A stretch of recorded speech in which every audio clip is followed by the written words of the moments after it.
Hey, what's up guys? Sky here, doing a paper deck tech for my Pauper deck, Kiln Fiend. Okay, we're going to start with the creatures, then work into the spells, go into the lands sideboard. Very simple. It's a very easy deck if you want to get into the Pauper realm. Super convenient, and it's relatively reasonable too, depending on how you build. This build runs about $45, so I know that's right outside of my normal tick range, but if you were to play this online, it's pennies on the dollar in comparison. So let's go ahead and get started. My first card here is Delver's Secrets. I run 4 of these. If you guys don't know what Delver does, at the beginning of your upkeep, you can look at the top of your library. You can reveal an instant or sorcery. If you do, it flips. It's a 3/2 when it flips, but it's also a flyer. It's a really great drop turn 1 card. My next card is Kiln Fiend, the namesake card. Whenever you cast an instant or sorcery, you get +3/+0 to the end of turn. The object of this deck is very simple. You're going to try to play as many cantrips to draw as many cards, to keep playing spells, to pump Kiln Fiend up, so you only have to swing in it with it at least once or twice. And usually that's how you close out the game really fast. Generally, this is a turn 3, turn 4 type of deck, depending on your card draw. I've never gotten more than like 7 turns, but anyway, we're moving on. Nivix Cyclops is the same as Kiln Fiend, except it's a 1/4 with Defender. It loses Defender once you play an instant or sorcery speed, but it also pumps the 3/0. So this is your 3-drop creature. I only run 12 creatures in the entire deck. You need one of these in your opening hand in order to play this deck. So if you don't have one, you're going to want to mill. The next we'll go into the cantrips, which is pretty self-explanatory. I run 2 Preordain, which lets you scry, to see what your next 2 are. Then you draw a card, and then Brainstorm just to put some stuff around in your hand. I only run 2 of these because I run 4 Ponder. And 4 Ponder, Ponder is just a better version of Brainstorm. You need to look at the top 3 of your card, put them back in any order. Although you can shuffle your library. So if you don't like those 3 cards, you can shuffle them out and do whatever you want with them. But that's Ponder. I think it's the best of the cycle of 3, or look at and then draw. Next, we have 4 Mutagenic Growth. Costs nothing because you use the Phyrexian mana, which, you know, pumps your Kiln Fiend or your Nivix Cyclops up really easy and fast for no mana. So this is a free card in your hand. You pay life, but life is expendable because you are going to try to close out so fast. Next one I have is a cantrip in red, which crashes through, which gives your creatures trample. This is a really important card too, just for the simple fact that you're going to be able to get in for the damage. Nobody's going to be able to, unless they have removal, their creatures aren't going to be big enough at turn 3 to be able to stop a 5/2 or a 10/2, depending on how big your creatures get, depending on how many spells you're able to play. I run 4 of those in the deck, okay? And it also draws you a card, which is really important, and this does the entirety of your board. So if you have 1 or 2 or 3 creatures down, they all get trampled.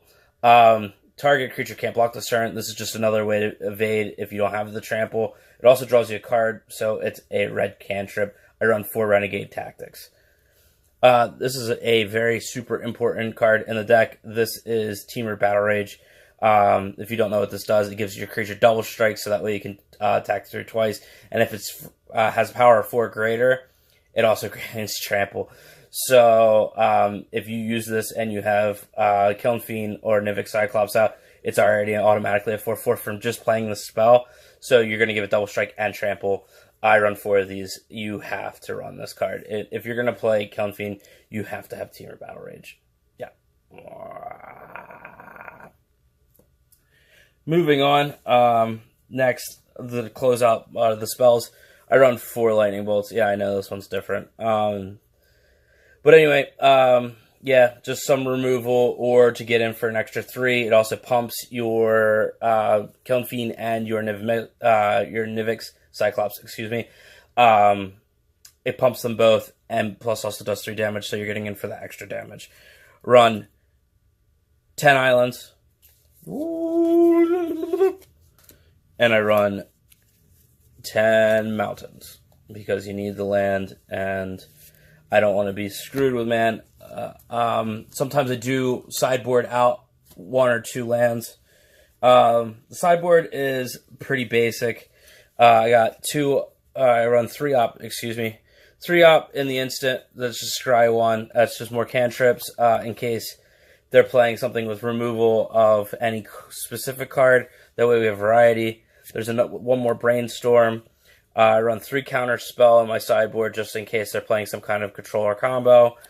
I also run Soulfire, which is a better version of Fling, because you don't lose your creature, and it does target creature deals damage to any target. So if you do have, let's say, you can't quite get in with your Kiln Fiend, but you can pump it up, you can use this card just to close out the game.